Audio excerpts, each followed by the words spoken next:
Well, Dr. Caroline Leaf joins us in the studio. She has a brand new book out, which I'm very excited about. Welcome. Thank you. It's so good to be here. Thank you. All right, the new book, Think and Eat Yourself Smart. I love it by the title already. Good. So do I. So you start the book with a shocking statement to some, which I would definitely agree with, though, that the McDonald's logo is more recognizable than the Christian cross. Talk to us about that. I know, isn't that scary?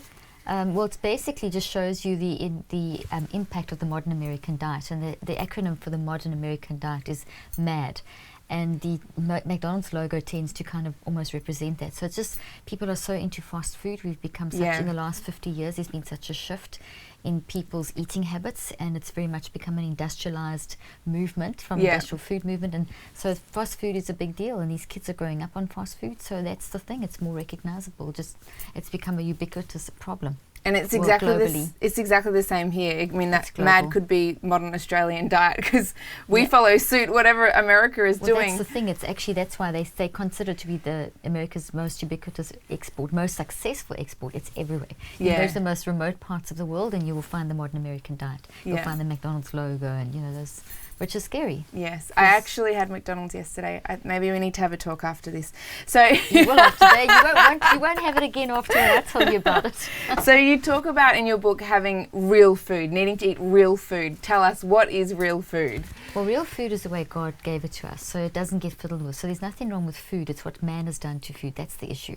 So things like the modern American diet it started around about 50 years ago, and that's when they started taking food and changing how they grow it, how the animals are raised, to profit, very profit driven, bulk profit driven. So diversity to monoculture, putting animals off the farms into concentrated animal feeding lots. So that's impacted the nutrition, the value you get, etc., etc. And then basically taking those products into the laboratory and then fiddling with them even more and adding chemicals. So by the end of the day, you are actually eating things that aren't food. They've been so distorted that you're eating food-like products that aren't giving nutrition to your body, that are actually creating the lifestyle diseases that we see rampant today. People are dying from preventable lifestyle diseases.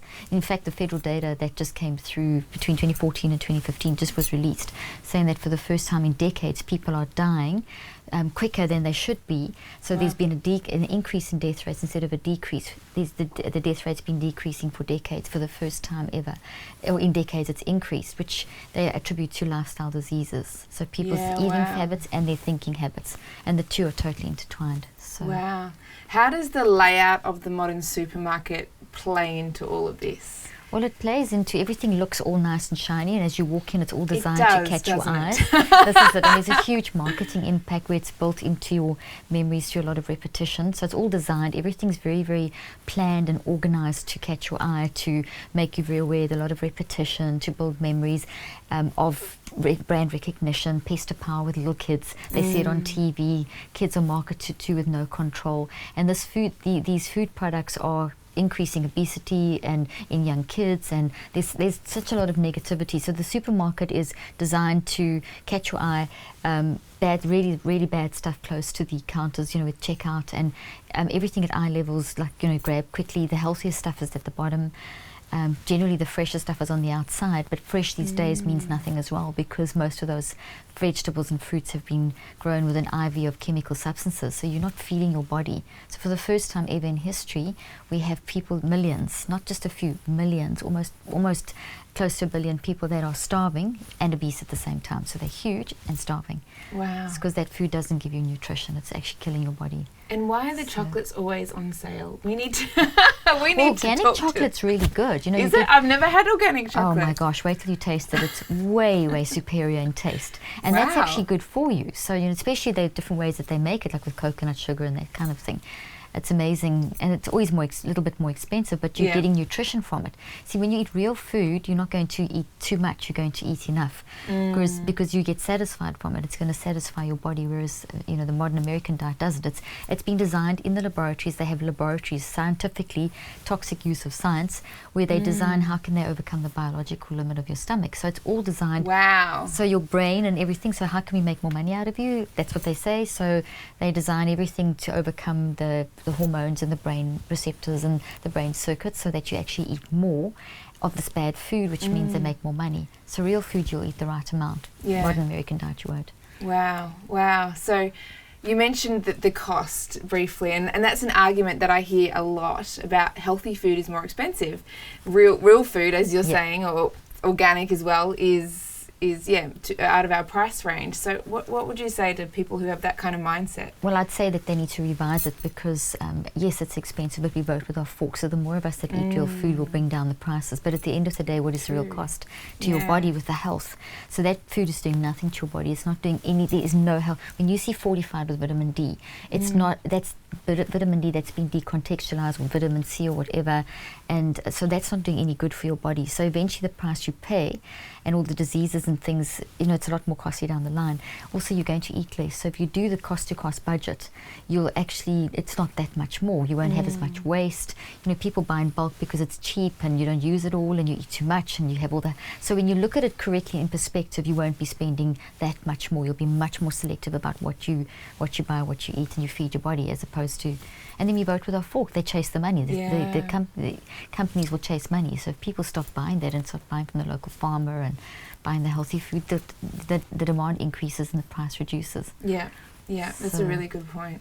Yeah. What would you say to people who feel like they're too busy to take the time to prepare food, and fast food and junk food? It's just Well, you get so much healthy fast food. First of all, you get really healthy fast food.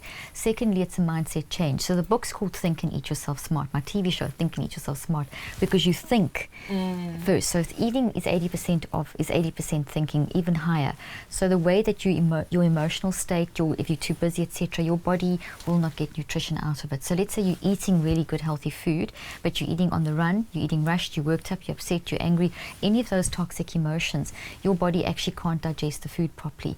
So the mindset's hugely important in the meal process. So we're in a lifestyle that's really, really busy. So my recommendation is don't eat when you're busy, rather wait. There'll be a time in your day where you can actually sit still and sit down and eat correctly, so your body can actually benefit from that nutrition.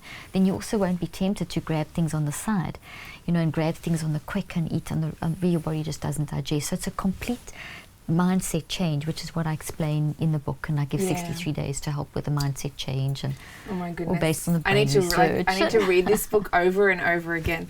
All right, talk to us about the industrial meat market, which is something you touch on in your book, and that might be something that people are completely unaware of. In fact, I think most people would be completely unaware of. So can you talk to us about that? Especially in Australia, people are pretty aware of it in the States, but Australia, it's a fairly recent thing, and I know there's been a bit of an outcry. So what that means there is the animals, happy cows, happy chickens, I always call them happy cows, because they're doing what God decided, how He made them. So they wander through the fields, they're eating in a very relaxed way at their own pace, eating all the herbs and the things and the grasses, and they're churning up the ground and they're fertilizing, and there's a complete balance in what you would call agroecological methods, and the land benefits, the animals benefit, and we benefit. When you take that away and you try and increase production, so these animals are taken out of the field, they are fed hormones to grow them quicker and fatter, they put into these lots, mechanical lots, where they like restricted, so they can't move around. Totally abnormal. First of all, it's cruel, it hurts them, it's unkind. Robotic feeding, robotic milking, the females are kept pregnant the whole time to get the dairy. I mean, they're in pain, they're in agony, they treat them badly, they break their legs, they feed them grain, GMO grain, and things that are very bad for their bodies.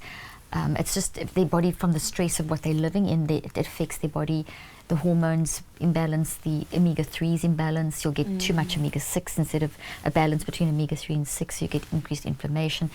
They get antibiotics because they get sick, so you are eating hormones, antibiotics, stressed animals, and also we're not stewards of creation. I mean, let's just look how God's called us to be a steward of creation, steward our bodies, steward the earth. Do you think He's going to be happy if you look at those? I mean, just go watch some of the DVDs. Let's Google CAFOs, concentrated animal feeding operations, and just watch in the news. There's a lot going on in your country at the moment where the dairy farmers are actually really rising up against this whole industrial way of raising. There's a lot of talk in your country, which is fantastic, opposing this at the moment, and it's all over the place. But you just have to take one look at those cows, you'll start crying. I mean, so sad if you think, is this being a steward of creation, and then what you're putting in your body, it's not nutrition. It's not how do you fulfill your purpose, and eventually you'll catch up with one. You can't keep going. And you mentioned GMOs. What is that? genetically modified organisms. So that's where science wants. There's nothing wrong with science. It's what man has done to the science, done to the food, etc. Yeah. So genetically modified is like a very fancy game of cut and paste where they're fiddling with the DNA and to create like bug-resistant products. But the problem is that they don't really understand. And the global consensus in 2015 was that globally we don't know the impact on humans, on the land, on the animals, on the ecosystem, on future generations. We only understand 98% of soil.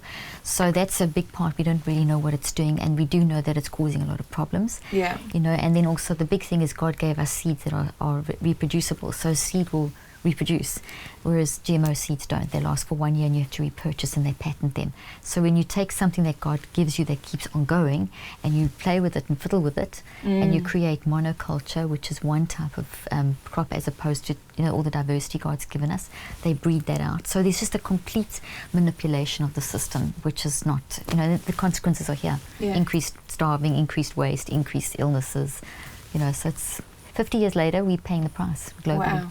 Yeah. Wow, and so many people would be completely unaware. Exactly. Yeah. And there's also a bit of willful blindness though, because there is a lot of information out there, but people think, oh, you know, it's not really, and look, it's fortified with this and that. So there's a lot of media that's made people think it's not so bad. Yes. And that's where we need to stand up and actually make some decisions about maybe we should look. So I teach that in my book in the different sections, how to, just what to look for, how to be aware, how to, and why should we be aware? What's it doing to your body, your brain? As Christians, as stewards of creation, as I've mentioned, you know, there's a lot of factors that we can't really overlook. We can't eat like this and then just expect, you know, our bodies to stay healthy and our earth to stay healthy and then blame God. You know, which is what people, you know, will pray grace over it and hope it's going to be okay. It doesn't turn that processed food into organic kale. There's a bit more responsibility involved. So it's just a shift. It's a mindset shift. Yeah. It's an awareness and a mindset. So many of our listeners here at 103.2 and our viewers have kids. Can you just talk to us briefly about how children are targeted by the food industry? It's really scary. There's no control. Globally, there's no control. So these kids are watching TV, and they're also, you know, they're watching playing games on their social media. So there's a constant influx of adverts, and they're exposed to thousands. And the repetition research shows, which is a lot of what research I've done, showing how your memories form. So if you show something to someone daily for a period of 21 days, you have a long-term memory. Another two, within 9 weeks, it's become a habituated pattern. So they keep watching these fast food things that are popping up between their shows that they watch, and you know, they're on social media so much, and there's a lot of those adverts. So the repetition of marketing builds brand familiarity, and it creates pester power in kids, and you know, that's what they want, that because that's what it seems like that's the nice thing, and you know, they get a craving for the taste, and they have something called bliss points where they specifically designed, I mentioned earlier on, to overcome the biological limit, and they use children in laboratories to actually taste that, which is like child abuse. Oh my goodness! I mean, there's this, like, you're putting poison. Who's going to give their child a snake when you ask for food? Yeah. That's what we're doing. We're giving our kids snake when they ask for food. And you know, we as adults are responsible because they're watching TV. They're the children. We're supposed to be, hey, that's not good food. This is why it's bad for you, and you know, not give in to them. And so they're growing up. Our kids are growing up with terrible lifestyle diseases. You know, so there's been a major shift in the last 50 years. Before that, it wasn't as much of a problem. Not even close. In fact, now it's exacerbated to become a pandemic problem globally. Wow. So, and you know how I mean, it's not like you don't have experience in this area. How many kids do you have? I've got 4 kids. 4 kids. Yeah. So you know how hard it can be sometimes to get our kids to eat healthy. You just got to teach them. We've taught our kids from young. Being in the field I am with brain and, you know, that brain research and mind-body connection, etc. It's always been a passion. So we've just taught our kids growing up, and you know, so once it's now a lifestyle for them, they won't even touch it. You know, oh my goodness, that's amazing. I mean, my 18-year-old this morning, they arrived from States last night, and we took them out for breakfast, and she said, "Are you sure this is organic, Mom?" I said, well, am I going to take you anywhere and give you any food that isn't healthy? But that's where it's coming from them, you know. So teach them from young with anything. Good advice, good advice. There's so much more I could ask you, but just tell us, how long does it take to rewire to change bad habits? Because as I'm listening to you, I know that I've got some bad habits and that I need to work on, and I'm going to be rereading this book. Good. And I think so many of our listeners will be as well. So how long does it take? And give us some encouragement. Well, it's really not that difficult. This is the whole thing. Our brain it does what our mind does. Our mind and brain are separate things. So whatever you decide with your mind will then rewire your brain. So all these bad habits, bad eating patterns, the modern American diet taste that we get used to, you're going to withdraw from them. Yeah. It's more addictive than cocaine and heroin, the modern American diet. Wow. So you would go through withdrawal from heroin, you will go through withdrawal, headaches, etc. But it's not a difficult thing to do once you set your mind, because your mind's more powerful than your brain. Your brain controls your body. So your mind will change your body. It will rewire. What you've wired in, you can wire out. So that's the first thing, bit of hope, that there is hope. And it's also a cycle of 3 cycles of 21 days. So I talk about 63 days to think and eat yourself smart. And in my book, I have 3 sections. One where it tells you about the problems, one where it shows you the impact on your brain and body, and the third part, how do you make the change? And then I have an online that goes with that, where it teaches you. It's over 63 days. So it's a matter of understanding, how do I rethink? How do I handle food ads? How do I rebuild my pantry? What do I do? So it's really within honestly, it's 3, 6, 9 weeks. One can have a complete and utter change in your body, your pantry, and the difference, and in children's behaviour. Most kids these days that are being referred for learning issues, when you manage the diet, those drop away, concentration, attention, because immediately that food goes across the blood-brain barrier into your brain, and it starts shrinking parts of your brain and putting like glue-like blobs, just for the sake of making science easy, like glue-like little blobs where the brain fires. It affects the electrical chemical balance. So cognition, memory, all these things are impacted, and if you don't deal with it, it's long-term impact. So we're seeing kids as young as 2 with obesity, even younger. Babies are born obese. So the way we eat as parents impacts our kids too. So we literally almost have to rewire what even your great-grandfather has affected. So fathers affect girls. So it's no one's, the patterns pass through the bloodlines. So we need to think of our generational impact. Also, if we support those industries, what are we leaving for our kids in future in terms of, produce and land and that kind of thing? Because we're getting deserts forming globally. It's really become a very significant issue now in this generation. And our kids are really going to be impacted. By the time our grandchildren are here, if we don't make some significant changes, there's going to be a massive food issue, and diseases are increasing. And I don't think God wants that for us. I mean, that's not what He came to give us, life abundantly. So we have to take responsibility for biological needs, which is a need. We have to feed, we have to eat. Wow. All right. Grab the book, Think and Eat Yourself Smart. It's definitely a must read, and I'll be reading it along with you, so make sure you get your hands on that. Dr. Caroline Leaf, thank you so much for having a chat. Oh, thank you. I enjoyed it so much. Thank you.